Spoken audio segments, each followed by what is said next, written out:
ஒரு ரயில் போய்கிட்டு இருக்கு. அதுல ஒரு பெரியவர் பிரயாணம் பண்ணிட்டு இருக்கிறார். எதிரில் ஒரு பெரிய அதிகாரி, ஐஏஎஸ் ஆபீசர் உட்கார்ந்துருக்கிறார்.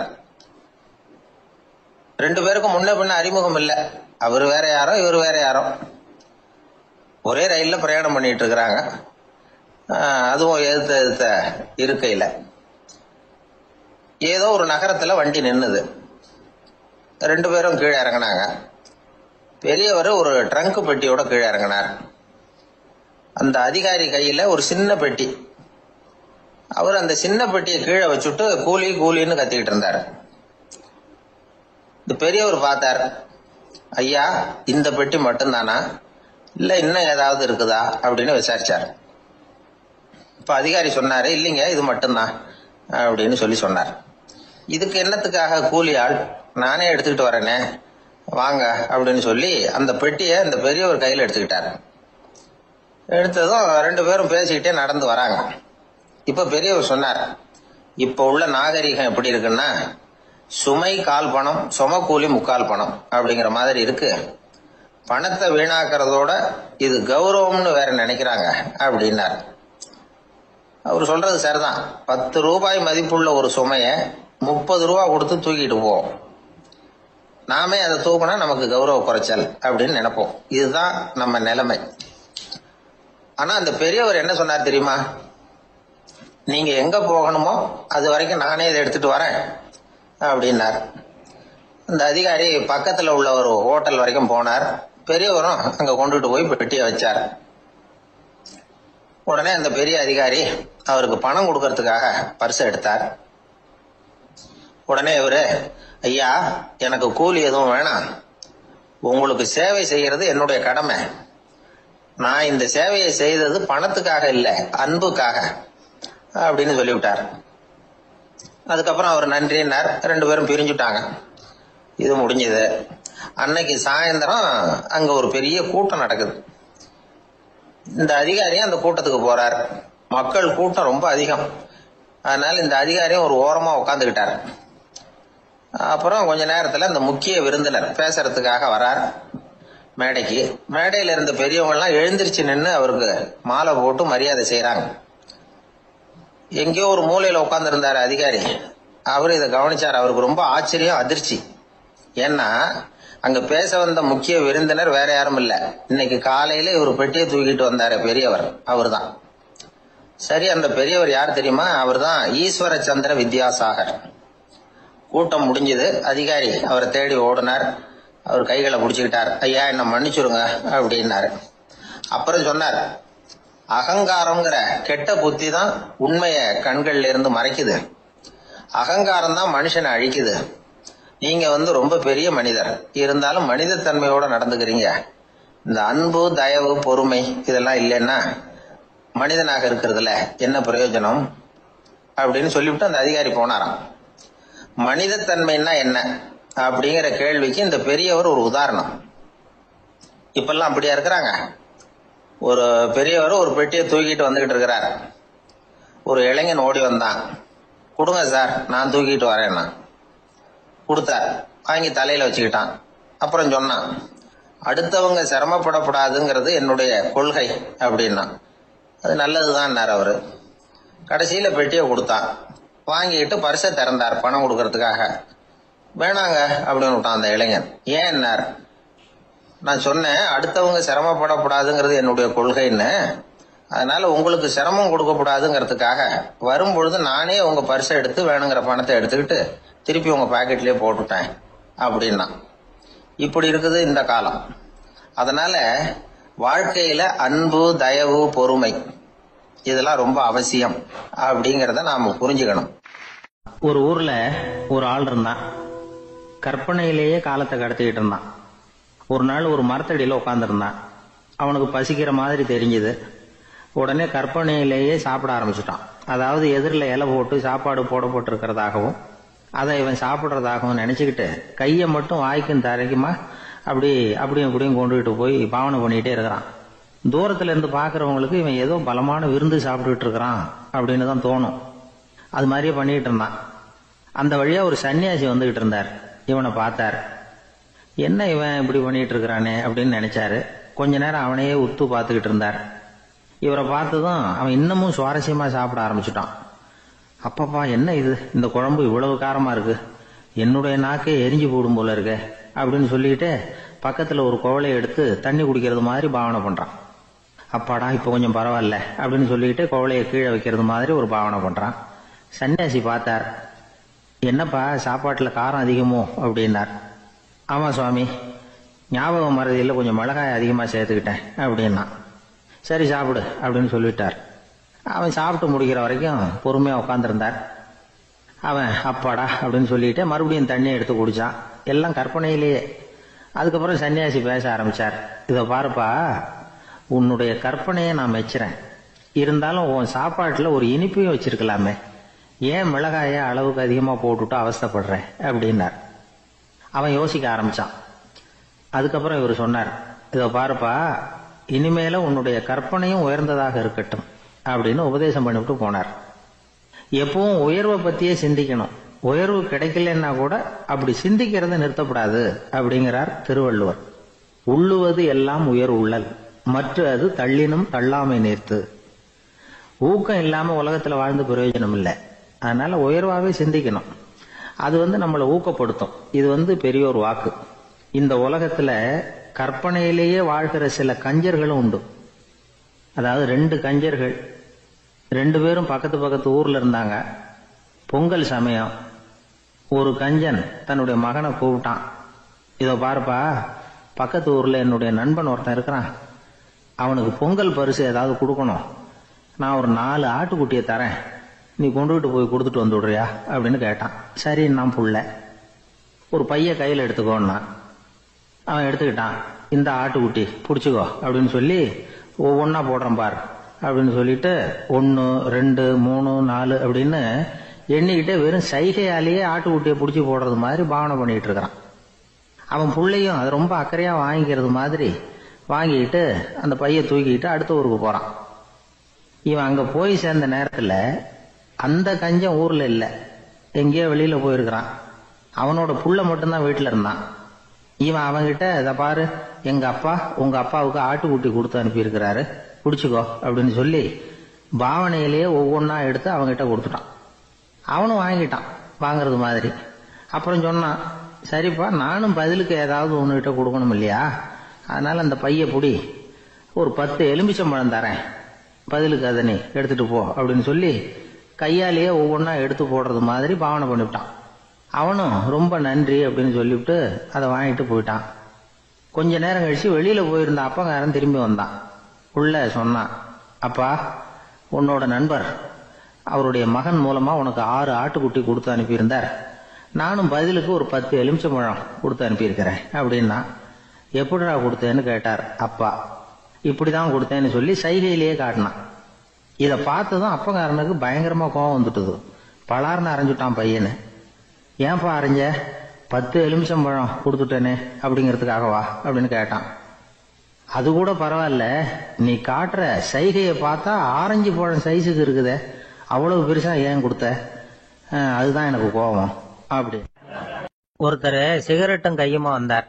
சார், இந்த புகைப்பிடிக்கிற பழக்கத்தை நிறுத்தி போடணும்னு தான் பாக்கிற முடியலன்னார். புகைப்பிடிக்கிறத நிறுத்துறது ரொம்ப சுலபம் சார் அப்படின்னார் இன்னொருத்தர். எப்படி சொல்றீங்கன்னு கேட்டார் அவரு. நான் கூட ஏற்கனவே 10 தடவை அந்த பழக்கத்தை நிறுத்தி இருக்கிறேன் சார் அப்படின்னார் இவர். இதுல இருந்து என்ன தெரியுது, புகைப்பழக்கத்தை திடீர்னு விட்டு விடுறதுங்கிறது ரொம்ப கஷ்டம்னு தெரியுது. இருந்தாலும் இது சம்பந்தமான ஆராய்ச்சி, அனுபவம், இது 2ஐயும் அடிப்படையா வச்சு சில வழிமுறைகளை சொல்றாங்க. அதாவது புகைப்பிடிக்கிறத நிறுத்துறதுக்கு 10 வழிகள் உண்டு அப்படின்னு சொல்றாங்க. அது என்னங்கிறத தெரிஞ்சுக்கிட்டா உபயோகப்படுதான்னு பார்க்கலாமே.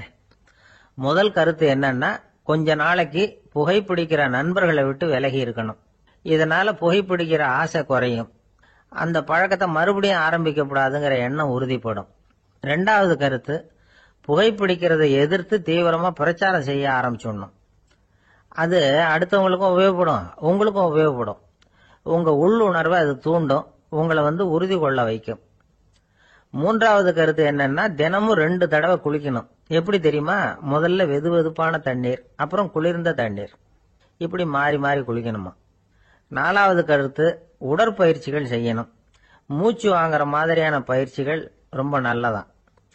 பிராணாயாமம் அப்படிங்கிற மூச்சு பயிற்சி ரொம்ப நல்லதுங்கிறாங்க.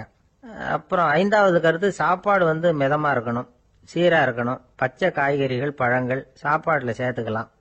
அடிக்கடி கொஞ்சம் கொஞ்சமா சாப்பிட்டு ரத்தத்துல சர்க்கரையின் அளவை பராமரிக்கணும். இது நரம்புகளை அமைதிப்படுத்தும். 6வது கருத்து என்னன்னா, ரொம்ப நேரம் பசியோட இருக்கக்கூடாது.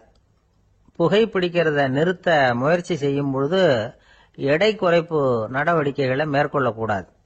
7வது கருத்து, காப்பி, தேநீர், மதுபானம், அப்புறம் போதைப் பொருள்கள் கலந்த உணவுகள் இதெல்லாம் வேணாம். புகைப்பிடிக்கிறத அதெல்லாம் ஊக்கப்படுத்தும். கடுகு, மிளகு, அப்புறம் காரமான பொருள்களை தவிர்க்கணும். உப்பு அளவை குறைக்கணும். தினமும் 10 குவளை தண்ணீராவது குடிக்கணும். வெறும் தண்ணி புகைப்பிடிக்கிற ஆவலை தணிக்குதான். 8வது கருத்து, கையில சிகரெட்டு, புகையில ஏதாவது இருந்தா உடனே தூக்கி எறிஞ்சிருங்க. அது கையில் இருக்கிற வரைக்கும் புகைப்பிடிக்கிற ஆசை வந்துகிட்டே இருக்கும். 9வது கருத்து என்னன்னா, இறை நம்பிக்கை உள்ளவங்க புகைப்பிடிக்கிற எண்ணம் வர்றப்போவெல்லாம் பிரார்த்தனை செய்ய ஆரம்பிச்சுடலாம். 10வது கருத்து, உங்களுக்கு ரொம்பவும் வேண்டியவங்க யாரோ அவங்க கிட்ட எல்லாம் நீங்க புகைப்பிடிக்கிறத நிறுத்தி விட்டதா சொல்லிவிடுங்க. இந்த 10 வழிகளையும் கடைபிடிக்க ஆரம்பிச்சுட்டா புகைப்பிடிக்கும் பழக்கத்தை நிறுத்தி விடலாம் அப்படின்னு சொல்றாங்க அனுபவப்பட்டவங்க. முயற்சி பண்ணி பார்க்கலாம். ஒரு முக்கியமான இடத்துல நின்றுகிட்டு இருந்தார் ஒருத்தர். அங்க இன்னொருத்தர், ஏன் சார் இந்த இடத்துல சிகரெட் பிடிக்கலாமா அப்படின்னு அனுமதி கேட்டார். இந்த இடத்துல சிகரெட் பிடிக்க கூடாதுங்க அப்படின்னாரு இவர். நீங்க இப்படி சொல்றீங்க, ஆனா இந்த இடத்துல கீழே நிறைய சிகரெட் துண்டுகள் கிடக்குது, அவங்கெல்லாம் யாரு? அவங்கெல்லாம் உங்க மாதிரி என்கிட்ட அனுமதி கேட்காதவங்க அப்படின்னாராம் இவர். ஒரு பெரிய தத்துவ சிந்தனையாளர் இருந்தார், சுவாங்சு அப்படின்னு பேரு. அவருடைய மனைவி ஒரு நாள் திடீர்னு காலமாயிட்டாங்க. ஐயோ பாவம், அவர் ரொம்ப வருத்தப்படுவார், போய் ஆறுதலா 4 வார்த்தை பேசிவிட்டு வரலாம் அப்படின்னு நினைச்சுக்கிட்டு நிறைய பேர் அவரை தேடிட்டு வந்தாங்களாம். வந்தவங்களுக்கு ஆச்சரியம், ஏன்னா இவர் வருத்தப்பட்டுக்கிட்டு இருப்பார் அப்படின்னு தானே எதிர்பார்த்தாங்க. அப்படி இல்லை, தாளம் போட்டுக்கிட்டு உட்காந்துருக்கிறார். தாளத்துக்கு தகுந்த மாதிரி பாட்டு வேற பாடிக்கிட்டு இருக்கிறார். என்ன மனுஷன் அவரு, கொஞ்சம் கூட கவலை இல்லாம இப்படி இருக்கிறாரு அப்படின்னு நினைச்சாங்க. ஒருத்தர் துணிஞ்சு அவர்கிட்ட கேட்டுவிட்டார், என்னங்க இது இப்படி அப்படின்னு. அதுக்கு அவர் என்ன சொன்னார் தெரியுமா? இத பாருங்க, என்னுடைய மனைவி பிறக்கிறதுக்கு முன்னாடி அவளுக்கு உயிரும் கிடையாது, உடலும் கிடையாது. அதுக்கு பிறகுதான் உயிர் வந்தது, உடல் வந்தது, அந்த உருவம் வந்தது. இப்ப என்ன ஆச்சு? அந்த உருவமும் உயிரும் போயிட்டுது, அவ்வளவுதானே. வந்தது போயிட்டுது. இளவேனில் காலம், இலையுதிர் காலம், பனிக்காலம், இப்படி பருவங்கள் மாறி மாறி வருது இல்லையா? அது மாதிரி பிறப்பும் இறப்பும் மாறி மாறி வருது. இது இயற்கை. இதுக்காக அழுதா அது எப்படி அப்படின்னாராம். ஞான தெளிவு அடைஞ்சவங்களுக்கு எல்லாமே சுகம்தான். திருவள்ளுவரும் அதைத்தான் சொல்றார், உறங்குவது போலும் சாக்காடு, உறங்கி விழிப்பது போலும் பிறப்பு. தூங்கறதுக்கெல்லாம் நாம வருத்தப்பட்டுக்கிட்ட இருக்கிறோமா? இன்னைக்கு தூங்க வேண்டியிருக்குதே, இன்னும் கொஞ்ச நேரத்தில் நான் தூங்க வேண்டியிருக்கு அப்படின்னு சொல்லி யாராவது அழுதுகிட்டு இருப்பாங்களா? அதனால் இந்த உலக வாழ்க்கையினுடைய இயல்பை யதார்த்தத்தை நாம தெளிவா புரிஞ்சுக்கணும். அப்படி புரிஞ்சுக்கிட்டா நாம கவலை இல்லாம வாழ முடியும். ஒரு வயசான தாத்தா பாட்டி 60 வருஷத்துக்கு முன்னாடி அவங்களுக்கு கல்யாணம் ஆச்சு. ஒன்னாவே வாழ்ந்தாங்க, ஒன்னாவே இறந்து போனாங்க. இப்ப அவங்க 2 பேரும் சொர்க்கத்துக்கு போய் சேர்ந்தாங்க. அங்க எல்லா வசதியும் இருந்தது. ஒரு பெரிய பங்களாவே இவங்களுக்கு ஒதுக்கி கொடுத்தாங்களாம். இதுக்கு எவ்வளவு வாடகைன்னு கேட்டார் தாத்தா. வாடகையெல்லாம் கிடையாது, இலவசம் அப்படின்னாரு அங்க இருந்தவர். அந்த வீட்டுக்கு பின்னாடி ஒரு பெரிய புல்வெளி இருந்தது. இதுல விளையாட ஏதாவது கட்டணம் உண்டான்னு கேட்டிருக்காரு தாத்தா. அதெல்லாம் ஒண்ணும் கிடையாது, பணம்லாம் கட்ட வேண்டியதில்லை அப்படின்னாரு அவரு. பக்கத்துல ஹோட்டல் மாதிரி ஒரு பெரிய கட்டடம், உள்ள சாப்பாட்டு மேஜைகள், அது மேல விதவிதமான பலகாரங்கள். சாப்பாட்டுக்கெல்லாம் எவ்வளவு அப்படின்னு விசாரிச்சாராம் தாத்தா. அதுதான் சொன்னேனே, இங்க எல்லாமே இலவசம்தான், எது வேணும்னாலும் சாப்பிடலாம், எவ்வளவு வேணும்னாலும் சாப்பிடலாம் அப்படின்னாரா. நீங்க சொல்றீங்க அப்படி, ஆனா நான் சர்க்கரை சேர்த்துக்க கூடாது, உப்பு சேர்த்துக்க கூடாது, பாட்டி கையால எப்பவும் பத்திய சாப்பாடு தான் அப்படின்னாராம் தாத்தா. இத பாருங்க, இங்க உங்களுக்கு அந்த கவலையும் வேண்டியதில்லை. இங்க நீங்க ஸ்வீட்டு சாப்பிடலாம், காரம் சாப்பிடலாம், உங்களுக்கு எந்த நோயும் வராது அப்படின்னாராம் அங்க சொர்க்கத்துல இருந்தவர். இத கேட்ட உடனே அந்த தாத்தா பக்கத்துல நின்ன பாட்டியை பார்த்து கத்தினாராம், அடி பாவி, எல்லாத்தையும் கெடுத்துட்டியே, நீ எனக்கு பத்திய சாப்பாடு போடாம கண்டதை திங்க விட்டுருந்தா 10 வருஷத்துக்கு முன்னாடியே நான் இங்க சேர்ந்திருப்பேனே அப்படின்னாராம். இயேசுநாதர்கிட்ட ஒருத்தர் கேட்டாராம், இயேசுவே என்னை எவ்வளவு நேசிக்கிறீர்கள் அப்படின்னு. அவர் தன்னுடைய இரு கைகளையும் அகல விரித்து இவ்வளவு என்று சொல்லி சிலுவையில் உயிர் நீத்தார் அப்படின்னு சொல்லுவாங்க. அதாவது அந்த நேசிப்புக்கு எல்லை கிடையாது, அதே போல மன்னிப்புக்கும் எல்லை கிடையாது. இது இயேசுநாதர் சொல்லி கொடுத்த ஒரு பாடம். இயேசுனுடைய சீடர்கள்ல ஒருத்தன் பீட்டர், அவன் ஒரு நாள் இயேசுநாதர்கிட்ட கேட்டிருக்கான், இயேசுவே, நான் என்னுடைய தம்பி கிட்ட அடிக்கடி சண்டை போட்டுக்கிட்டு இருக்கிறேன், என்னுடைய சகோதரன் கூட, அவனை நான் எத்தனை தடவை மன்னிக்கிறது? ஏற்கனவே 7 தடவை அவனை மன்னிச்சுட்டேன் அப்படின்னு சொல்லியிருக்கிறான். அப்போ இயேசு சொன்னாராம், மன்னிக்கிறதுக்கு எத்தனை தடவைங்கிற கணக்கெல்லாம் கிடையாது, எத்தனை தடவை உன்னுடைய சகோதரன் உன்னை கோபப்படுத்துகிறானோ அத்தனை தடவை நீ மன்னிக்கிறதுக்கும் தயாரா இருக்கணும், அதுதான் அப்படின்னு சொன்னாராம். அப்ப இவனுக்கு ஒன்னும் புரியல, இது என்ன அவன் தப்பு பண்ணிக்கிட்டே இருப்பான், நாம மன்னிச்சுக்கிட்டே இருக்கிறதா அப்படிங்கறது மாதிரி குழப்பமா இருந்திருக்கிறான். அப்போ இயேசுநாதர் தன்னுடைய சீடன் பீட்டர் கிட்ட ஒரு கதை சொன்னாராம். அந்த கதை இன்றைக்கு நாம எல்லாரும் சிந்தித்து பார்க்க வேண்டிய ஒரு கதை. அதாவது மன்னிப்பை விரும்புகிறவர்கள் மன்னிக்கவும் தயாராக இருக்க வேண்டும் அப்படிங்கிறது தான் அந்த கதையினுடைய தத்துவம். அந்த இயேசுநாதர் சொன்ன கதை என்னன்னா, ஒரு மன்னர் இருந்தார். அவர் ஒரு நாள் அரண்மனையில் உட்கார்ந்து கணக்கு வழக்குகள்லாம் பார்த்துக்கிட்டு இருந்தார். நம்ம அரண்மனையிலிருந்து யார் யார் அரசாங்க கடன் வாங்கியிருக்கிறாங்க, யார் யார் திருப்பி செலுத்தி இருக்கிறாங்க அப்படிங்கிற விவரத்தை எல்லாம் பார்த்துக்கிட்டு இருந்தார். அப்போதான் புரிஞ்சது, அந்த அரண்மனையில வேலை செய்யற ஒருத்தனே அரசாங்க கடன் ஒரு வாங்கியிருக்கிறான். எவ்வளவு? 10,000 பொற்காசுகள் வாங்கியிருக்கான் கடன். இந்த 10,000 பொற்காசுகளை திருப்பி செலுத்தல அரசாங்கத்துக்கு. இது மன்னர் கவனத்துக்கு வந்தது. உடனே நம்ம அரண்மனையில இருக்கிறவனே அரசு கடன் வாங்கி திருப்பி செலுத்தாம இருக்கான், அவனை கூப்பிட்டு வாங்கன்னு சொல்லி கூப்பிட்டுட்டு வந்தாங்களாம். விசாரிச்சிருக்கிறாங்க, என்னப்பா நீ எவ்வளவு ஒண்ணு? ஆமாங்க, 10,000 பொற்காசுகள் வாங்கியிருக்கிறேன், இன்னும் திருப்பி கட்டலன்னு இருக்கான். உடனே அவர் மன்னர் சொல்லியிருக்கிறாரு, நம்ம சட்டத்திட்டப்படி நீ உடனே பணத்தை திருப்பி கட்டிடு, அப்படி உன்னால கட்ட முடியலன்னா உன்னுடைய வீடு வாசல் சொத்து சுகம் எல்லாத்தையும் வித்து அந்த பணத்தை அரசு கருவூலத்துல சேர்த்துக்கிறதுக்கு நானே ஏற்பாடு பண்ணிடுறேன் அப்படின்னு அந்த மன்னர் சொன்னாராம். இவன் அப்படியே அதிர்ச்சி ஆயிட்டான், அப்படியே பொத்துன்னு காலில் விழுந்தானா, மன்னா என்ன மன்னிச்சுங்க, என்னால முடியல, எனக்கு மன்னிப்பு கொடுங்க அப்படின்னு இருக்கான். உடனே அவர் எழுந்திருச்சு, சரி நீ மன்னிப்பு கேட்டுட்ட, அதனால உன்னை மன்னிக்கிறேன், நீ பணம் கட்ட வேண்டாம் அப்படின்னு சொல்லி அந்த மன்னர் அவனை விட்டுட்டாராம். பணத்தையும் தள்ளுபடி பண்ணிட்டார், நீ திருப்பி கட்ட வேண்டாம். இவனுக்கு ரொம்ப மகிழ்ச்சி, அதனால ரொம்ப உல்லாசமா வந்துட்டு இருக்கிறான். தெருவில் வந்துகிட்டு இருக்கிறப்ப இவங்கிட்ட கடன் வாங்கின ஒருத்தன் எதுக்கு வந்துகிட்டு இருக்கான். அவன் இவங்கிட்ட ஒரு 100 பொற்காசுகள் கடன் வாங்கியிருக்கான்.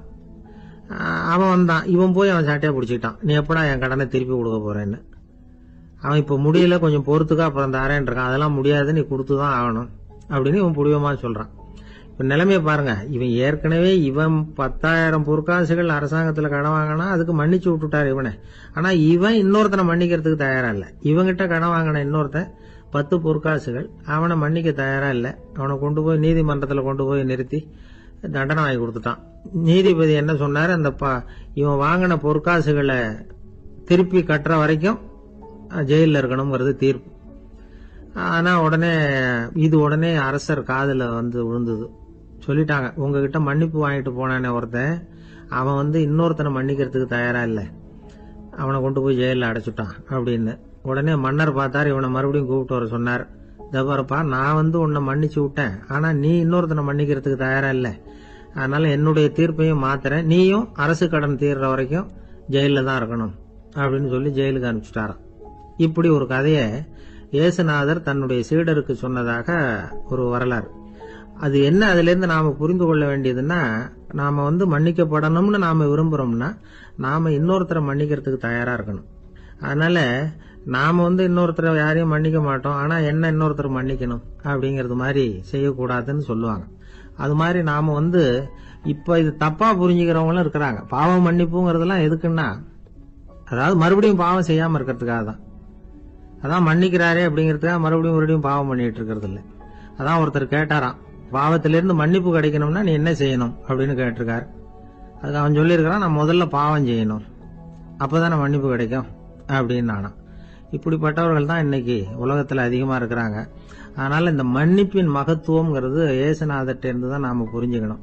அந்த இயேசு சொன்ன அந்த மன்னிக்கிற மனோபாவம் இருந்தால் இன்னைக்கு உலகம் பூராவும் அமைதி பூங்காவாக இருக்கும். அதுல ஒன்றும் ஆச்சரியமே இல்லை, அதுல ஒன்றும் சந்தேகமும் இல்லை. அதனால மன்னிக்கிற மனோபாவத்தை நாம எல்லாரும் நமக்குள்ளே வளர்த்து கொள்ள வேண்டும் அப்படிங்கிறது தான் நாம இன்றைக்கு எல்லோரும் சிந்தித்து பார்க்க வேண்டிய ஒரு செய்தி. அந்த காலத்துல எல்லாம் படிக்கிறதுங்கிறது எப்படி தெரியுமா? குருகுல வாசம் செஞ்சு படிக்கணும். ஆசிரியருங்கிறவர் ஆசிரமத்தில் இருப்பார். அங்க போய் அவருக்கு தொண்டுகள் செய்யணும். துணிகள்லாம் துவைச்சு போடணும். தூங்கும்போது காலை பிடிச்சி விடணும். புழுக்கமா இருந்தா விசிறி மட்டை எடுத்து விசிறணும். அப்படியே அப்பப்ப அவர் சொல்லி கொடுக்குற பாடத்தையும் கத்துக்கணும். அவர் சொல்லி கொடுக்குற பாடங்களை ஓலைச்சுவடிகள்ல எழுதிக்கணும். இதுதான் குருகுல வாசம்ங்கிறது. இப்ப மாதிரிலாம் கிடையாது. ஆக குருகுல வாசம்ங்கிறது மனசையும் பண்படுத்தும், அறிவையும் பண்படுத்தும். அப்படி ஒரு பயிற்சி அது. அந்த காலத்துல பஞ்சபாண்டவர்கள் ஒரு குருகுலத்துல படிக்க போனாங்களாம். ஏற்கனவே அங்க ஒரு 15 பேர் இருந்திருக்கிறாங்க. இவங்களையும் சேர்த்து மொத்தம் 20 பேர். எல்லாரும் ரொம்ப ஆர்வத்தோடு அங்க தங்கி படிச்சுக்கிட்டு இருக்கிறாங்க. 2 வருஷம் ஓடி போச்சு. எல்லாரும் ஊருக்கு திரும்ப வேண்டிய நேரம். ஆசிரியர் ஒவ்வொருத்தரா கூப்பிட்டார். இது வரைக்கும் என்ன கத்துக்கிட்ட அப்படின்னு கேட்டார். அவங்க தாங்கள் எழுதி வச்சிருந்ததை சொன்னாங்க, கத்துக்கிட்டதை சொன்னாங்க. அங்க படிக்க வந்தவங்க எல்லாருமே புத்திசாலிகள். அது மட்டும் இல்ல, பல பேர் அரச குடும்பத்தை சேர்ந்தவங்க, இளவரசர்களாக வேற இருக்கிறவங்க. அதனால அவங்க கிட்ட அபாரமான கல்வி அறிவை எதிர்பார்த்தார். ஒருத்தன் வந்தான், தான் எழுதி வச்சிருந்த சரித்திர பாடம் பூராவையும் படிச்சு காட்டினான். இன்னொருத்தன் வந்தான், தான் எழுதி வச்சிருந்த பூகோள பாடம் பூராவையும் படிச்சு காட்டினான். இப்படி ஒவ்வொருத்தரா வந்து அவங்க படிச்சது என்னங்கிறத படிச்சு காட்டிட்டு போனாங்க. கடைசியா தர்மர் வந்தார். பேசாம நிக்கிறார். தன் கையில் இருந்த ஓலைச்சுவடி கேட்டா அவர் பிரிக்கவே இல்லை. ஆசிரியர் இவர்கிட்ட தான் அதிகமா எதிர்பார்த்தார். ஆனா இவரும் பேசாம நின்றுட்டு இருக்கிறார். நீ என்ன கத்துக்கிட்ட சொல்லு, ஓலைச்சுவடியை பிரிச்சு படினார் அந்த முனிவர். தர்மர் அசையவே இல்லை. மெதுவா சொன்னார், ஐயா, நான் கத்துக்கிட்டது ஒன்னே ஒண்ணுதான். அதுதான் வாழ்க்கையில எனக்கு ரொம்ப முக்கியமான பாடமா அமையும் அப்படின்னார். என்னது, என்கிட்ட 2 வருஷ காலமா படிச்சு விட்டு கடைசியில கத்துக்கிட்டது ஒன்னே ஒண்ணுதானா அப்படின்னார் முனிவர். அவருக்கு ஒன்னும் புரியல.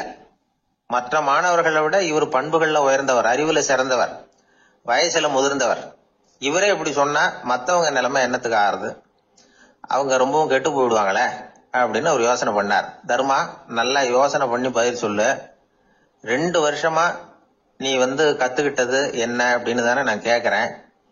அதை கொஞ்சம் யோசனை பண்ணி சொல்லுன்னாரு முனிவர் கொஞ்சம் கோபமா. தர்மர் முகத்துல எந்த மாறுதலுமே இல்லை. இல்லையா, 2 வருஷமா நான் கத்துக்கிட்ட முக்கியமான பாடம் ஒன்னே ஒண்ணுதான்னார். இப்போ அந்த முனிவருக்கு கோபம் அதிகமா வந்துடுச்சு. ஏன்பா, உனக்கு வெக்கமா இல்லையா? உன்னை விட வயசுல குறைஞ்சவங்க எவ்வளவு பாடம் கத்துக்கிட்டு இருக்கிறாங்க, எவ்வளவு விரிவா அவங்க படிச்சு காட்டினாங்க. நீயும் கூட நிறைய குறிச்சு வச்சிருக்கிற போல இருக்கு, அதை ஏன் பிரிச்சு படிக்க கூடாது அப்படின்னார். ஐயா, நான் சொல்றது உங்களுக்கு ஏமாற்றமா இருந்தா என்ன மன்னிக்கணும். நான் ரொம்ப முக்கியமா கத்துக்கிட்டு இருக்கிறது ஒன்னே ஒண்ணுதான், மத்த எதையும் சொல்றதுக்கு விரும்பலன்னார். மாணவர்கள்லாம் சிரிச்சுட்டாங்க. முனிவருக்கு கோபம் அளவுக்கு மீறி வந்துட்டு ஓங்கி அரைஞ்சு விட்டார் தர்மரை அவர் கண்ணத்துல. தர்மர் கண்ணை செவந்து போட்டுது, கண்கள் கலங்கி போச்சு. ஆனாலும் அவர் அமைதியை இழக்கல, தலை குனிஞ்சு நிக்கிறார். இவருடைய புடிவாதம் முனிவருக்கு இன்னும் ஆத்திரத்தை உண்டாக்கி விட்டது. இன்னொரு கண்ணத்திலே அரைஞ்சார். எல்லாரும் பயந்து போய் அமைதியா நின்றுட்டு இருக்கிறாங்க. முனிவர் கத்துறார், அப்படி நீ கத்துக்கிட்ட அந்த முக்கியமான பாடம் தான் என்ன, அதையாவது சொல்லு அப்படின்னார். ஐயா, அதை மட்டும் ஒரு ஓலைச்சுவடியில தனியா குறிச்சு வச்சிருக்கிறேன், இந்தாங்க, இதை நீங்களே படிச்சு பாருங்கன்னார். தர்மர் ஓலைச்சுவடியை நீட்டினார். முனிவர் அதை வாங்கி பிரிச்சார், சத்தம் போட்டு படிச்சார். என்ன எழுதியிருக்காருன்னா, எப்படிப்பட்ட சோதனை ஏற்பட்டாலும் நிதானம் இழந்து கோபத்துக்கு ஆளாக கூடாது அப்படின்னு. இதான் அந்த ஓலைச்சுவடியில அவர் எழுதி வச்சிருந்தது. அந்த ஒரு கணத்திலேயே முனிவரும் எல்லா மாணவர்களும் தர்மரை புரிஞ்சுக்கிட்டாங்களாம். அவர் கத்துக்கிட்டது ஏட்டு சுரக்கா இல்ல, வாழ்க்கையில பயன்படக்கூடிய முக்கியமான அனுபவ பாடம். முனிவர் கண்கள்ல கண்ணீர். தர்மர் அன்போட கட்டி தழுவிக்கிட்டார். அப்புறம் சொன்னார், தர்மா, என்ன மன்னிச்சுரு, நீ மாணவன் இல்ல, ஆசிரியன். நான் இதுவரைக்கும் தெரிஞ்சுக்காத அனுபவ பாடத்தை நீ இப்ப எனக்கு கத்து கொடுத்துட்ட அப்படின்னு சொன்னாராம். அதனால நிதானம் தவறக்கூடாதுங்கிறது ரொம்ப முக்கியமான ஒரு செய்தி. ஒரு ஆசிரியர் மாணவனை ஒரு கண்ணத்துல ஓங்கி அரைஞ்சுட்டார். இவன் நிதானம் தவறல, அமைதியா நின்றுகிட்டு இருந்தான். அவரு ஒரு தடவை அரைஞ்சதும் எப்படி உன்னால நிதானம் தவறாம இருக்க முடிஞ்சுது அப்படின்னு கேட்டாங்க நண்பர்கள். அவன் சொன்னான், நான் நிதானம் தவறி இருந்தா எங்க வாத்தியார் இன்னொரு கண்ணத்திலயும் அரைஞ்சிருப்பார், அது அதை விட பலமா இருக்கும், அதனாலதான் நான் அப்படி இருந்தேன் அப்படின்னு நானா. ஆக நாம தெரிந்து கொள்ள வேண்டியது, வாழ்க்கையில நிதானம் தவறாமல் இருக்க வேண்டும்.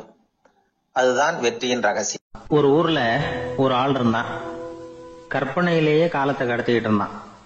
ஒரு நாள் ஒரு மரத்தடியில உட்காந்துருந்தான். அவனுக்கு பசிக்கிற மாதிரி தெரிஞ்சது. உடனே கற்பனையிலேயே சாப்பிட ஆரம்பிச்சுட்டான். அதாவது எதிரில் இலை போட்டு சாப்பாடு போடப்பட்டிருக்கிறதாகவும் அதை இவன் சாப்பிட்றதாகவும் நினைச்சுக்கிட்டு கையை மட்டும் வாய்க்கும் தரைக்குமா அப்படியும் இப்படியும் கொண்டுகிட்டு போய் பாவனை பண்ணிக்கிட்டே இருக்கிறான்.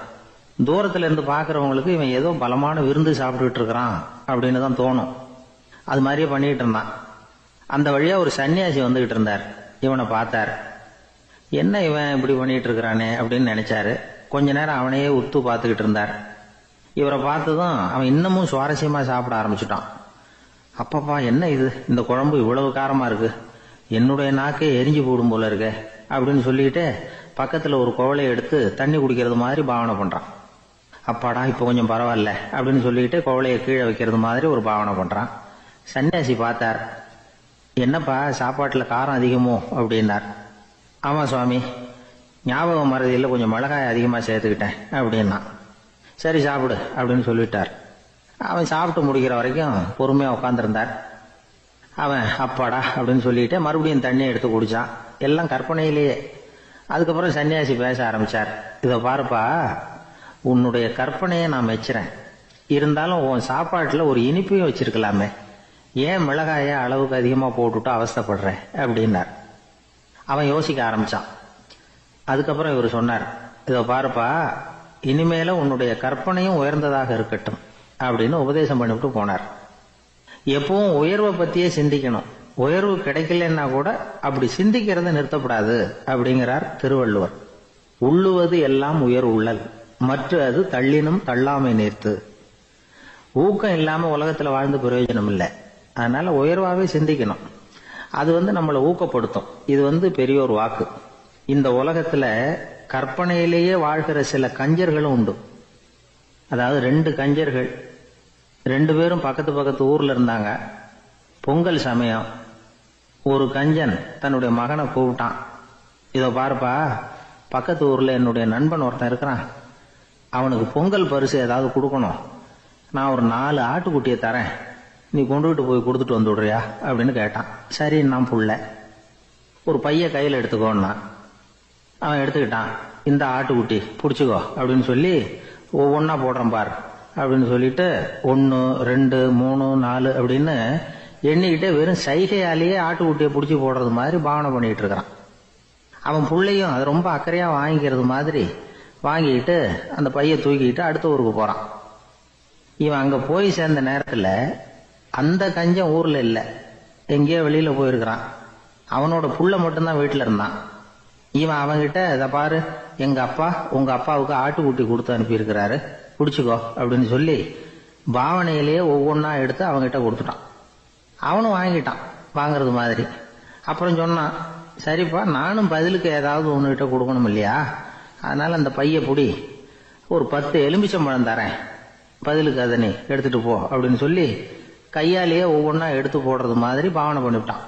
அவனும் ரொம்ப நன்றி அப்படின்னு சொல்லிவிட்டு அதை வாங்கிட்டு போயிட்டான். கொஞ்ச நேரம் கழிச்சு வெளியில போயிருந்த அப்பங்காரன் திரும்பி வந்தான். உள்ள சொன்னான், அப்பா உன்னோட நண்பர் அவருடைய மகன் மூலமா உனக்கு 6 ஆட்டுக்குட்டி கொடுத்து அனுப்பியிருந்தார், நானும் பதிலுக்கு ஒரு 10 எலுமிச்சம்பழம் கொடுத்து அனுப்பியிருக்கிறேன் அப்படின்னா. எப்படிடா கொடுத்தேன்னு கேட்டார் அப்பா. இப்படிதான் கொடுத்தேன்னு சொல்லி சைகையிலேயே காட்டினான். இதை பார்த்ததும் அப்பங்காரனுக்கு பயங்கரமா கோபம் வந்துட்டுது. பலார்னு அரைஞ்சுட்டான் பையனு. ஏன்பா அரைஞ்ச, 10 எலுமிச்சம்பழம் கொடுத்துட்டேனே அப்படிங்கிறதுக்காகவா அப்படின்னு கேட்டான். அது கூட பரவாயில்ல, நீ காட்டுற சைகையை பார்த்தா ஆரஞ்சு பழம் சைஸுக்கு இருக்குதே, அவ்வளவு பெருசா ஏன் கொடுத்த, அதுதான் எனக்கு கோபம் அப்படி. ஒரு ஊர்ல ஒரு மன்னர் இருந்தார். அவரு பக்கத்து தேசத்து மேல படையெடுக்கணும்னு நினைச்சுக்கிட்டு இருந்தார். அதையும் தன்னுடைய நாட்டோட சேர்த்துக்கணுங்கிற ஆசை. எப்போ படையெடுக்கலாம்னு யோசிச்சுக்கிட்டு இருந்தார். இப்படி யோசிச்சுக்கிட்டு இருந்த சமயத்துல ஒரு பெரியவர் அவரை தேடிட்டு வந்தார்.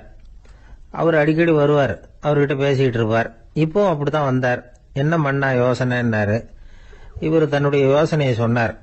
இந்த சமயத்துல மன்னருக்கு தாகம் எடுத்தது, தண்ணி குடிக்கணும் போல இருந்தது. உடனே அங்க இருந்த ஒரு அரண்மனை பணியாளரை கூப்பிட்டார். போய் கொஞ்சம் தண்ணி கொண்டு வாப்பா அப்படின்னார். அந்த பணியாளர் போனார், ஒரு கோலையில தண்ணி கொண்டு வந்தார். ராஜா கிட்ட நீட்டினார். ராஜா அதை வாங்கி குடிக்கிறதுக்காக வாய்கிட்ட கொண்டுட்டு போனார். அந்த நேரம் பார்த்து, மன்னா கொஞ்சம் பொறுங்கன்னார் இந்த பெரியவர். ஆவலோட குடிக்க போன மன்னர் அப்படியே நிறுத்திக்கிட்டு பெரியவரை பார்த்தார்.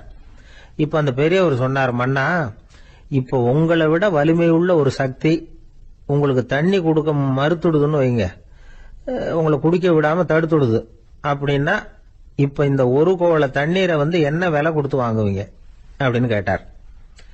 இப்போ எனக்கு இருக்கிற தாகத்துக்கு என்னுடைய அரசாங்கத்துல பாதியையாவது கொடுத்து இந்த தண்ணியை வாங்கறதுக்கு தயங்க மாட்டேன்னார் அவர். சரி, இப்ப அந்த தண்ணியை குடிங்கன்னார் பெரியவர். மன்னர் ஆவலோடு அந்த தண்ணியை குடிச்சு முடிச்சார்.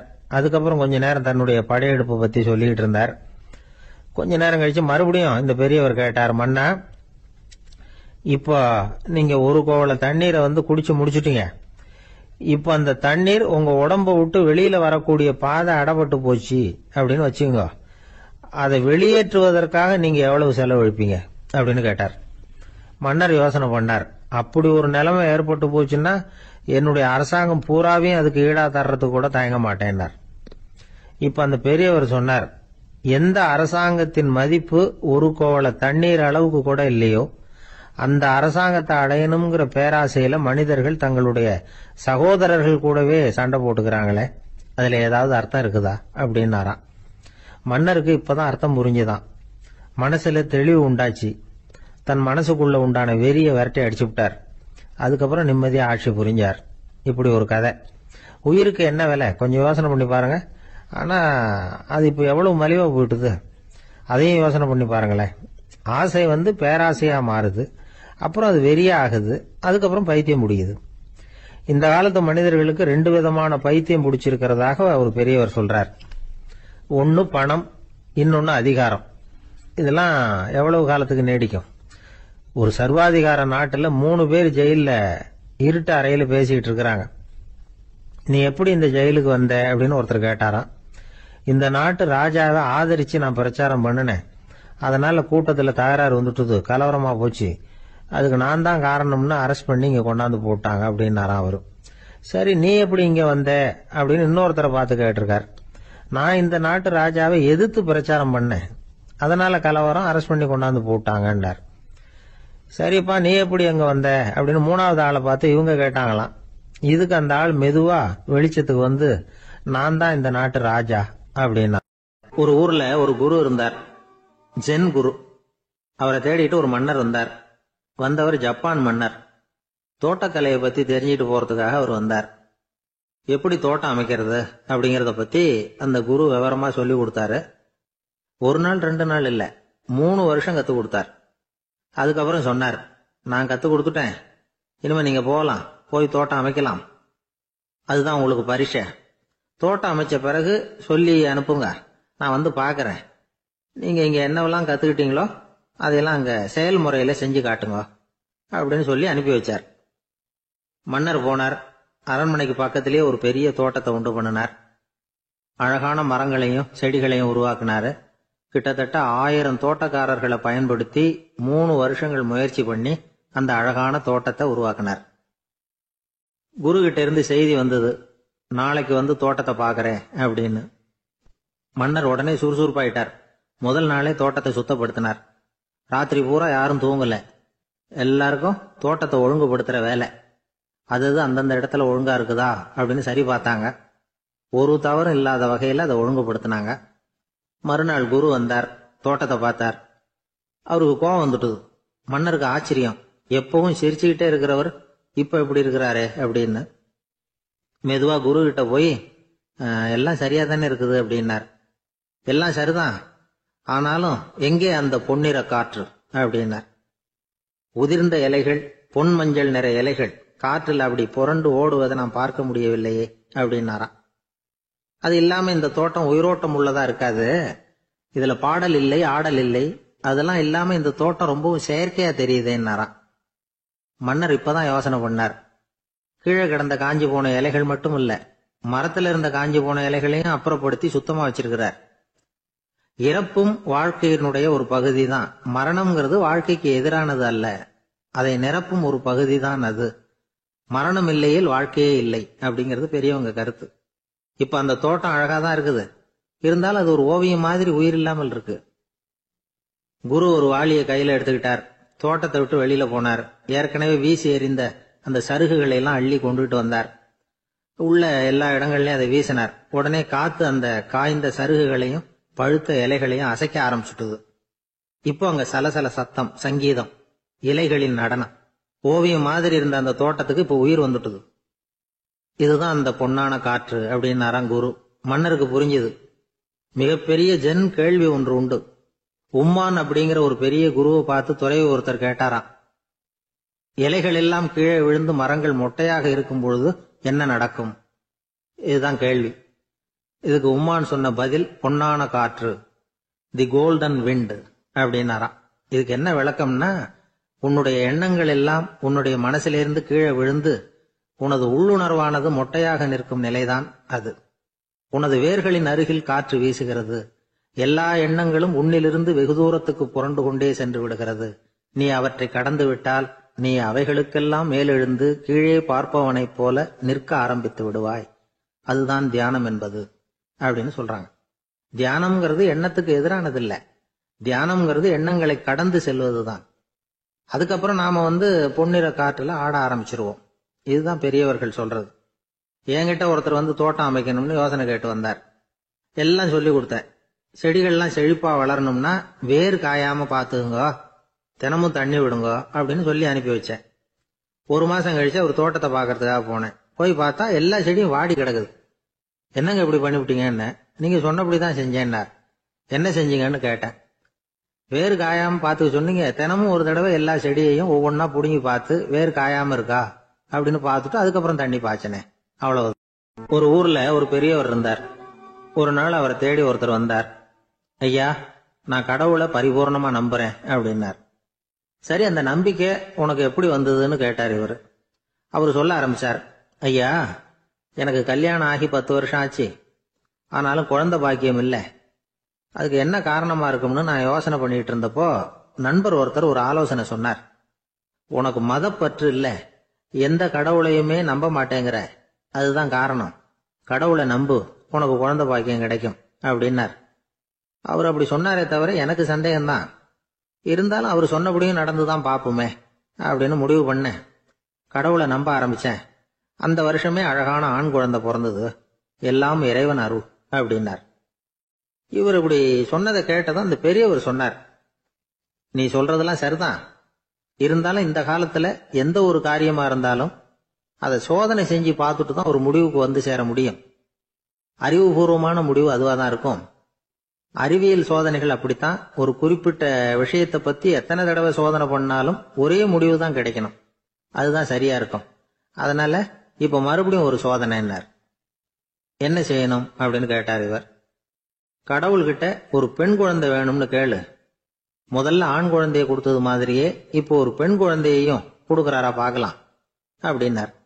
சரின்னு சொல்லி இவர் அதே மாதிரி முயற்சி பண்ணினார். அதுக்கப்புறம் அவரு இந்த பெரியவர்கிட்ட வரவே இல்லை. கொஞ்ச காலம் கழிச்சு இவரே அவரை தேடிட்டு போய் கதவை தட்டினார். அவர் கதவை திறந்தார். என்ன ஆச்சு, கடவுள் கண் திறந்தாரா அப்படின்னு கேட்டார். அவரு, அந்த சமாச்சாரம்லாம் நமக்கு வேணாம் சார். முதல் தடவை அது ஏதோ தற்செயலா ஏற்பட்ட ஒரு சாதகம். இப்ப நீங்க 2வது தடவை சொன்ன பிறகு தினமும் கடவுளை வேண்டிக்கிட்டு தான் இருக்கிறேன், ஒன்னும் நடக்கல அப்படின்னார் ரொம்ப விரக்தியா. ஒரே ஒரு தோல்வியில உங்க நம்பிக்கையெல்லாம் பறந்து போயிடுது பாத்தீங்களா அப்படின்னார் அந்த பெரியவர்.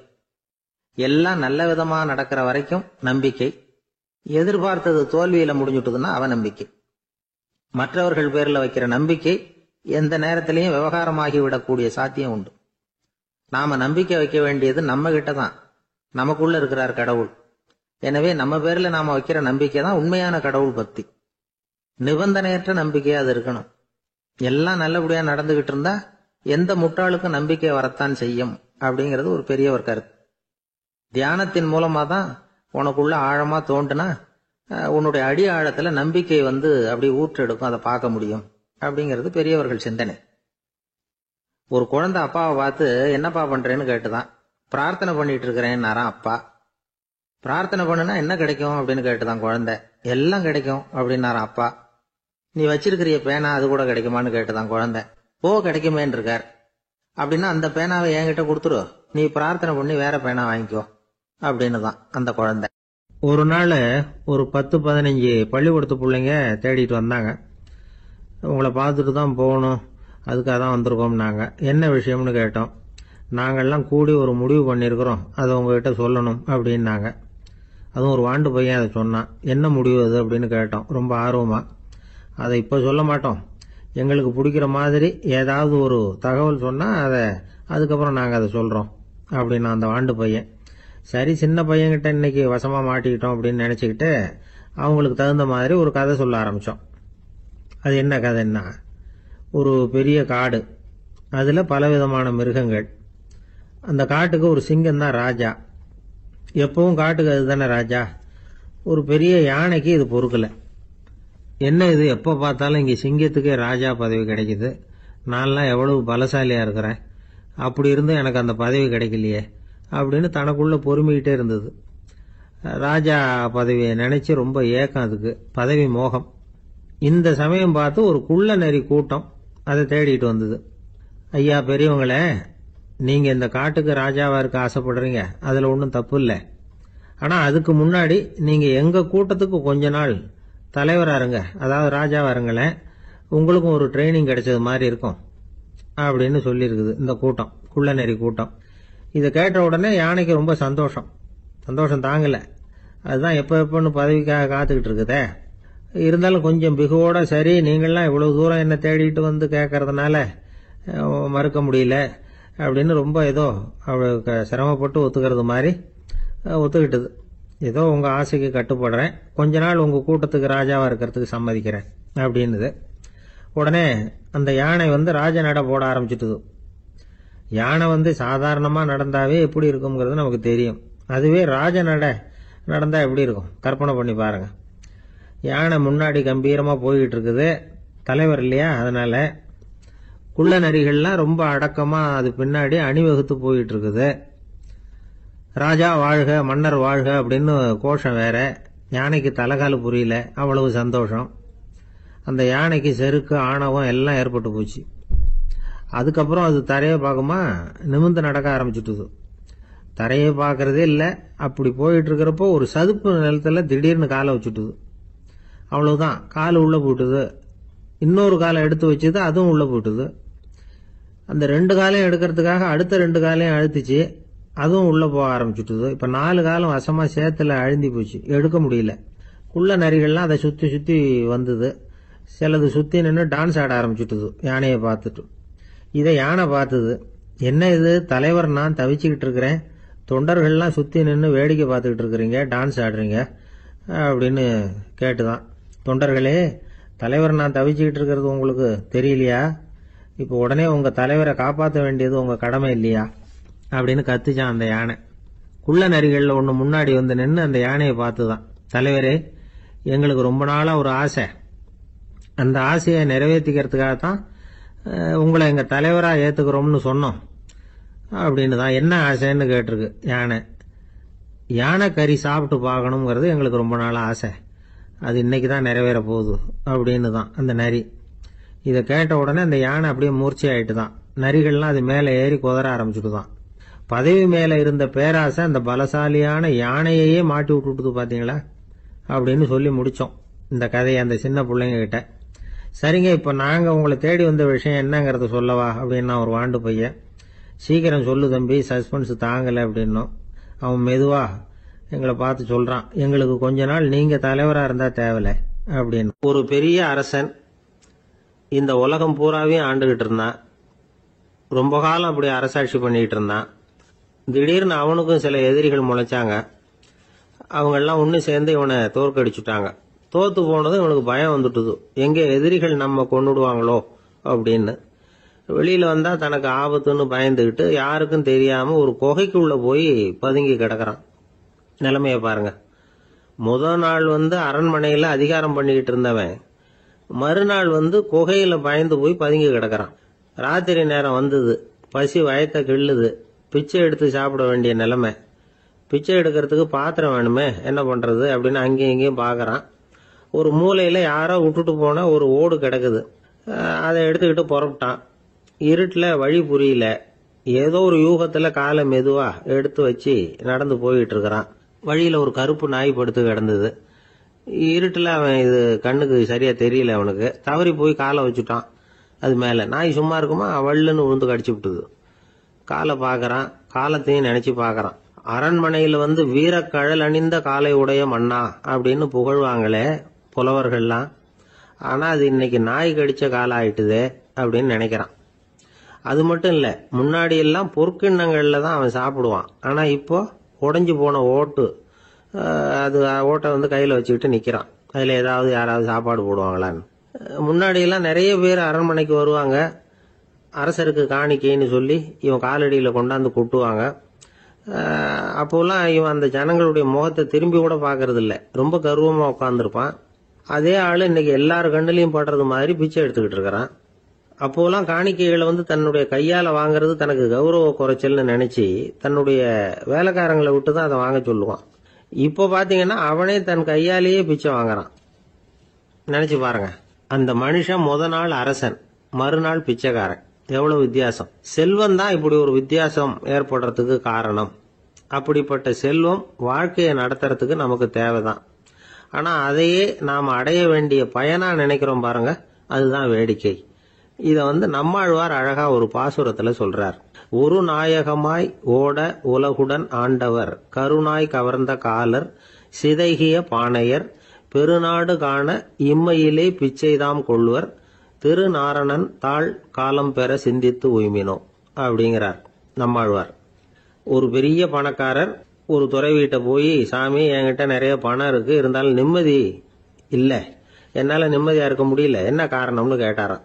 உடனே அந்த துறவி இதுக்கு நேரடியா பதில் சொல்லாம பக்கத்துல நின்றுகிட்டு இருந்த ஒரு குழந்தைய கூப்பிட்டார். அது ஓடியாந்தது. ஒரு ஆப்பிள் பழத்தை எடுத்து அது கையில கொடுத்தார். அதை வாங்கிக்கிட்டு குழந்தை சிரிச்சுது. இன்னொரு பழத்தை எடுத்து கொடுத்தார். அதை இன்னொரு கையில வாங்கிட்டு சிரிச்சுது. மூணாவது ஆப்பிள் எடுத்து கொடுத்தார். 2 பழத்தையும் நெஞ்சில் அணைச்சிக்கிட்டு 3வது பழத்தையும் வாங்கறதுக்கு முயற்சி பண்ணிச்சு. ஆனா அது உடனே நழுவி கீழே விழுந்து உருண்டு ஓடிச்சு. ஏற்கனவே இருந்ததும் விழுந்துட்டுது. இப்ப அந்த குழந்தை அழ ஆரம்பிச்சுட்டுது. இப்ப அந்த துறவி பணக்காரர்கிட்ட சொன்னாராம், குழந்தைய கவனிச்சியா? 2 ஆப்பிள் போதும்னு அது நினைச்சிருந்தா இப்போ அது அழ வேண்டிய அவசியம் வந்திருக்குமா அப்படின்னாராம். எதுவுமே அளவுக்கு மிஞ்சினா துன்பம்தான். இந்த காலத்துல இதெல்லாம் யாரு காதுல வாங்குறாங்க? ஒருத்தனை நல்ல வழிக்கு கொண்டு வரணும்னு நினைச்சு அவனை கூப்பிட்டு உட்கார வச்சு இந்த கதையை சொல்லிட்டு இருந்தாங்க. சொல்லிவிட்டு அந்த குழந்தை செஞ்சது தப்பு தானே அப்படின்னு கேட்டிருக்கிறாங்க. ஆமாம், தப்பு தான், நானா இருந்தா அப்படி செஞ்சிருக்க மாட்டேன் நானா இவன். 2 பழமே போதும்னு சொல்லிருப்பியா அப்படின்னு கேட்டிருக்காங்க. அப்படி இல்லைங்க, அவர் கொடுக்க கொடுக்க ஒவ்வொரு பழமா வாங்கி பின்னாடி வச்சுட்டு மறுபடியும் கையை நீட்டுவேன் அப்படிங்கிறானா. இவெல்லாம் எந்த காலத்துல திருந்துறது? நாட்டுல நல்லவங்க ஒருத்தர் 2 பேர் இருக்கிறதுனால தாங்க மழையே பெய்யுது அப்படின்னு சொல்றது உண்டு. நல்லார் ஒருவர் உளரேல் அவர் பொருட்டு எல்லாருக்கும் பெய்யும் மழை. சில சமயம் ரொம்ப பேர் திடீர்னு நல்லவங்களா ஆயிடுவாங்க போல இருக்கு. அதனாலதான் விடாம பேய் மழையா கொட்டி தீர்த்துடுது. எல்லாரும் நல்லவங்களாயிட்டா உலகமே தாங்காது போல இருக்க. அப்பப்ப ஒருத்தர் 2 பேர் நல்லவங்களாகணும், அப்பதான் சீரா மழை பெய்யும். மாசத்துக்கு 3 பேர் நல்லவங்களானா மாதம் மும்மாரி பொழியும். இதெல்லாம் வேடிக்கை பேச்சு. இப்போ இதெல்லாம் ஒரு பக்கம் இருக்கட்டும், இப்போ விஷயத்துக்கு வருவோம். ஒரு கும்பல்ல நல்லவன் யாரு அப்படிங்கறத எப்படி கண்டுபிடிக்கிறது? இதுக்கு ஒரு வேடிக்கை கதை உண்டு. என்னுடைய நண்பர் ஒருத்தருக்கு அவங்க பாட்டியம்மா சொன்ன கதையா அது. அது என்ன கதைன்னா, ஒரு ஊர்ல ஒரு சமயம் பலமான மழை பெய்ய ஆரம்பிச்சுட்டுதான். இடி மின்னல் ரொம்ப கடுமையா இருந்திருக்குது. ஆரம்பிச்ச மழை வர வர கடுமையா ஆகிட்டு இருக்குதே தவிர நிக்கிற பாடா தெரியல. ஊரு ஜனங்கள்லாம் பார்த்தாங்க. இதுக்கு மேலேயும் வீட்டுக்குள்ள இருந்தா ஆபத்துங்கிறத புரிஞ்சுக்கிட்டாங்க. ஏன்னா வீடெல்லாம் இடிஞ்சு விழுந்துருமோங்கிற பயம். உடனே எல்லாரும் புறப்பட்டு ஊருக்கு பொதுவா இருந்த ஒரு மண்டபத்துல போய் தங்கிக்கிட்டாங்க. மின்னல் கடுமையா இருந்தது. இடி எந்த நேரத்திலையும் விழலாம்ங்கிற நிலைமை.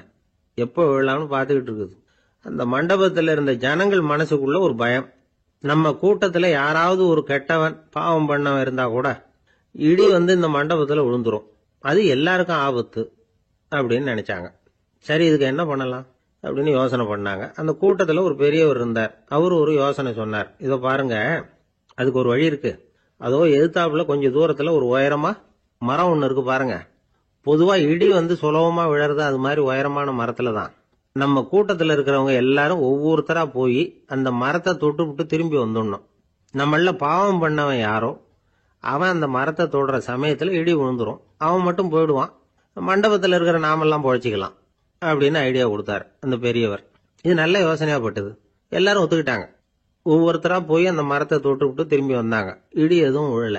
இன்னமும் பாவம் பண்ண ஆசாமி அதை போய் தொடல போல இருக்கு அப்படின்னு நினைச்சுக்கிட்டாங்க. ஒவ்வொருத்தரா போறாங்க, எல்லாரும் போய் தொட்டுக்கிட்டு வந்தாச்சு. இன்னும் ஒரே ஒரு ஆசாமி தான் பாக்கி. கடைசியா இருந்த அந்த ஆள் பயந்துட்டான். இது வரைக்கும் இடி விழலைன்னா இப்ப என்ன அர்த்தம்? இப்ப நாம தான் பாக்கி, நாம தான் தப்பு பண்ண ஆள் போல இருக்கு அப்படின்னு நினைச்சுட்டான். அதனால துணிச்சலா போய் தொடுறதுக்கு பயந்தான், தயங்கிக்கிட்டே இருந்தான். இருந்தாலும் மற்றவங்க எல்லாம் சும்மா இருப்பாங்களா? கட்டாயப்படுத்தி கழுத்தை பிடிச்சி தள்ளாத குறையா அவனை தள்ளி விட்டாங்க, போய் தொட்டுட்டு வாடான்னு. அவன் நடுங்கிட்டே போய் அந்த மரத்தை தொட்டான். அதே வினாடி ஒரு பயங்கரமான மின்னல் இடி விழுந்துட்டுது. எங்க விழுந்தது தெரியுமா? அந்த ஆள் மேல இல்ல, மண்டபத்துல விழுந்தது. மண்டபத்துல இருந்தவங்க பூரா காலி. அந்த ஒரு ஆள் மட்டும் பொழைச்சிக்கிட்டான். இந்த ஒரு ஆளை காப்பாத்துறதுக்காக தான் இடி மண்டபத்துல விழாம இருந்திருக்குது. இதுதான் கதை. அதனால நல்லவங்க எப்படியும் தப்பிச்சுக்குவாங்க அப்படிங்கிறது ஒரு நீதி. ஒருத்தன் அப்படிதான் தெருவில் நடந்து போய்கிட்டு இருந்தான், ரொம்ப நல்லவன். எதிரில் ஒருத்தன் சைக்கிள்ல வந்துகிட்டு இருந்தான். அதுல மோதி இவன் கீழே விழுந்துட்டான். சைக்கிள்காரன் உடனே இறங்கி இவனை தூக்கி விட்டான். இவன் எழுந்திரிச்சு அவனை முறைச்சி பார்த்தான். அப்படி பார்க்காதீங்க சார், நீங்க ரொம்ப புண்ணியம் பண்ணிருக்கீங்க, அதுதான் இப்போ சைக்கிள்ல மோதிக்கிட்டீங்க அப்படின்றான்.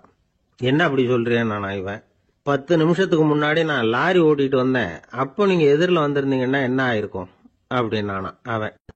ஒரு ஊர்ல ஒரு கோயில் இருந்தது, ரொம்ப பழைய கோயில். உள்ள போறதுக்கே பயமா இருக்கும், எந்த நேரத்துல இடிஞ்சு விழுந்துருமோ அப்படிங்கிற பயம். அப்படி இருந்ததுனால யாரும் துணிஞ்சு சாமி கும்பிடுறதுக்கு அங்க போறதில்ல. கோயிலுக்கு வர்ற கூட்டம் கொஞ்சம் கொஞ்சமா குறைய ஆரம்பிச்சுட்டுது. கோயில் நிர்வாகிகள் எல்லாரும் கூடி உட்காந்து பேசினாங்க. என்ன பண்ணலாம்னு யோசனை பண்ணாங்க. எந்த இடம் மோசமா இருக்கோ அந்த இடத்த பழுது பார்த்தாங்க. அங்க எங்க வர்ணத்தை பூசி கொஞ்சம் அழகுபடுத்தி பார்த்தாங்க. ஏதோ இந்த ஊர்ல கோயில்னு ஒண்ணு இருக்கு, அது மக்களுக்கு தெரியணும் அப்படிங்கிறதுக்காகத்தான் அப்படிலாம் பண்ணாங்க. இருந்தாலும் கோவில் இருக்கிற நிலைமை மக்களுக்கு தெரியும், அதனால அங்க வர்றது குறைச்சிக்கிட்டாங்க அவங்க. ஒரு கட்டத்துல யாருமே வர்றதில்ல, நிலைமை அந்த அளவுக்கு ஆயிட்டுது. மறுபடியும் கோவில் நிர்வாகிகள் கூட்டம் நடந்தது. இந்த கூட்டம் கூட கோயிலுக்கு உள்ள நடக்கல, இடிஞ்சு விழுந்துருமோங்கிற பயம். அதனால வெளியில தான் உட்காந்து கூட்டத்தை நடத்தினாங்க. ஏன்னா உள்ள போறதுக்கு அவங்களுக்கும் துணிச்சல் கிடையாது, எந்த நேரமும் விழுந்துரும் போல இருந்தது அது. அது வழியா போறவங்க கூட வேகமா அந்த இடத்த கடந்து போக ஆரம்பிச்சுட்டாங்க. கோவில் நிர்வாகிகள் வெளியில உட்காந்து கூட்டம் போட்டாங்க இல்லையா, அந்த கூட்டத்துல 4 தீர்மானங்களை நிறைவேற்றினாங்க. அது என்ன 4 தீர்மானம்னா, முதல் தீர்மானம், இந்த கோவிலை இடிப்பது அப்படிங்கிற முடிவை இந்த கமிட்டி மிகவும் வருத்தத்துடன் ஏற்றுக்கொள்ளுகிறது அப்படின்னு நிறைவேற்றினாங்க. இதுக்கு பதிலா இன்னொரு கோவிலை உடனடியாக கட்டி முடிச்சுடணுங்கிறது 2வது தீர்மானம். 3வது தீர்மானம் என்ன தெரியுமா? பழைய கோவிலின் கதவுகள், அதிலிருந்து பிரிச்சு எடுக்கிற செங்கல், இதையே புது கோவில் கட்டுவதற்கு பயன்படுத்தி கொள்ள வேண்டியது. பழைய கோவில் இருந்த மாதிரியே அதே வடிவத்துல புது கோவிலையும் கட்ட வேண்டியது. பழைய கோவிலின் அஸ்திவாரத்தை அப்படியே வச்சுக்கிட்டு அதுக்கு மேல நாம கோயிலை கட்டிக்க வேண்டியது. இதுதான் 3வது தீர்மானம். இதையும் கமிட்டி முழு மனசோட ஏத்துக்கிட்டது. இது வரைக்கும் சரி. இப்ப அந்த கமிட்டி 4வதா ஒரு முக்கியமான தீர்மானத்தை கொண்டுகிட்டு அதையும் ஏகமனதா நிறைவேற்றி விட்டது. அது என்ன தீர்மானம்னா, புதிய கோவில் கட்டி முடிக்கிற வரைக்கும் பழைய கோவிலை இடிக்கிறதில்லை அப்படிங்கிற தீர்மானம். எப்படி இருக்குது பாருங்க இது.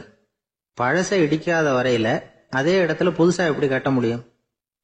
பல விஷயங்கள்ல நாம நடந்துகிற முறையும் இப்படிதான் இருக்குதான்.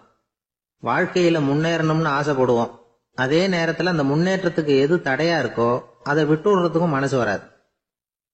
வெளிநாட்டுல ஒரு பெரிய விருந்து நடந்துகிட்டு இருந்துதான். எல்லாரும் மது கோப்பையும் கையுமா அலைஞ்சுகிட்டு இருக்கிறாங்க. ஒருத்தர் மட்டும் கையில எதுவும் இல்லாம ரொம்ப நல்ல பிள்ளையா சாதுவா ஒரு ஓரமா தனியா உட்கார்ந்துருக்கிறார். அவர்கிட்ட நெருங்கி வாங்க மது சாப்பிடலாம் அப்படின்னு கூப்பிட்டாங்களாம். என்ன வற்புறுத்தாதீங்க, நான் என் மனசுக்குள்ள உறுதியா தீர்மானம் பண்ணிவிட்டேன் அப்படின்னாராம். என்ன தீர்மானம் பண்ணிருக்கீங்க அப்படின்னு கேட்டிருக்காங்க. ஏற்கனவே முழு போதையில இருக்கும் பொழுது மறுபடியும் மது கோப்பையை தொடறதில்லை அப்படின்னு தீர்மானம் பண்ணிருக்கேன் அப்படின்னாராம். தான் மட்டும் வாழ்ந்தா போதும் அப்படின்னு நினைக்கிறவங்க உண்டு, தானும் வாழணும் அடுத்தவங்களும் வாழணும் அப்படின்னு நினைக்கிறவங்களும் உண்டு. முதல்ல சொன்ன வகையை சேர்ந்த மனிதர்கள் எப்படி தெரியுமா?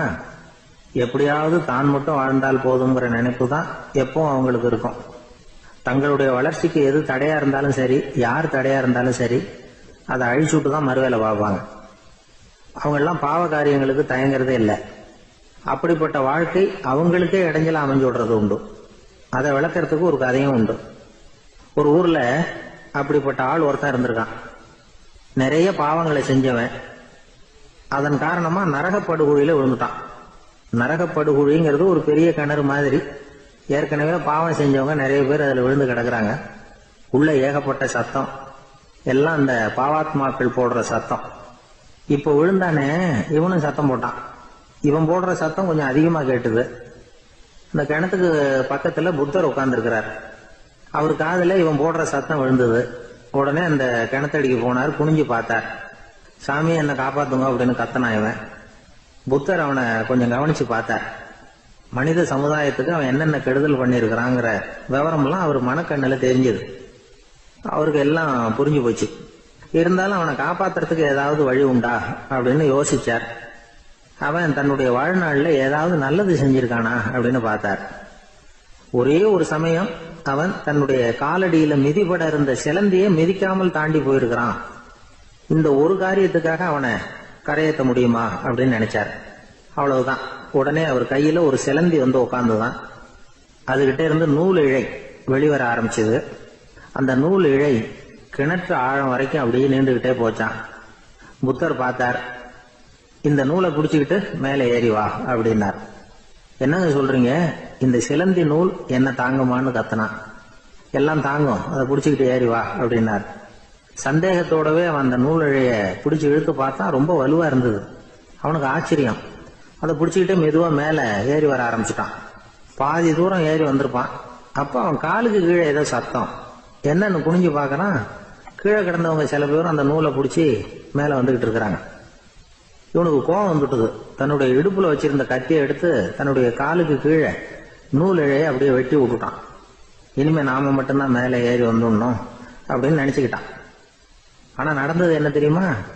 மொத்த நூல் இழையும் அப்படியே அருந்து கீழே விழுந்துட்டுது. அவனும் பொத்துன்னு கீழே விழுந்துட்டான். மறுபடியும் கத்த ஆரம்பிச்சுட்டான். ஏற்கனவே அவன் செஞ்சிருந்த ஒரு சிறு கருணை அந்த நூல் இழைக்கு உறுதியை கொடுத்தது. இப்போ அவன் செஞ்ச பாவம் அந்த நூல் இழைய வலுவிழக்க செஞ்சுட்டுது. அடுத்தவங்களும் வாழணுங்கிற எண்ணம் அவனுக்கு இருந்திருந்தா இப்ப அவனும் கரையேறி வந்திருப்பான், மற்றவங்களும் சௌக்கியமா வந்து சேர்ந்திருப்பாங்க. அதனால நாமும் வாழணும், அடுத்தவங்களும் வாழணும் அப்படின்னு நினைக்கிறவன் வாழ்க்கையில சீக்கிரம் முன்னுக்கு வந்துருவான். ஒருத்தன் ஒரு டாக்டர் கிட்ட போனான். மருந்து வாங்கினான். வாங்கி கொண்டாந்து பேசாம வச்சுட்டான், சாப்பிடல. அப்புறம் எதுக்காகப்பா போய் அவர்கிட்ட மருந்து வாங்கினேன் அப்படின்னு கேட்டாங்க. டாக்டர் வாழணும் இல்லையா, அதனாலதான் அப்படின்னா. அவர் கொடுத்த மருந்து நீ ஏன் சாப்பிடல அப்புறம் அப்படின்னு கேட்டாங்க. நான் வாழணும் இல்லையா, அதுக்காக தான் அப்படின்னா. ஒரு காட்டுல ஒரு முனிவர் இருந்தார். ஒரு நாள் அவரை தேடிட்டு 4 பேர் வந்தாங்க. சுவாமி, எங்களுக்கு ரொம்ப நாளா ஒரு சந்தேகம்னாங்க. என்னன்னு கேட்டார். இந்த உலகத்துல எவ்வளவோ காரியங்கள் நடக்குது, எது நியாயம் எது அநியாயம் அப்படின்னு புரிஞ்சுக்க முடியலன்னாங்க. அது யாராலையும் புரிஞ்சுக்க முடியாதுன்னார் முனிவர்.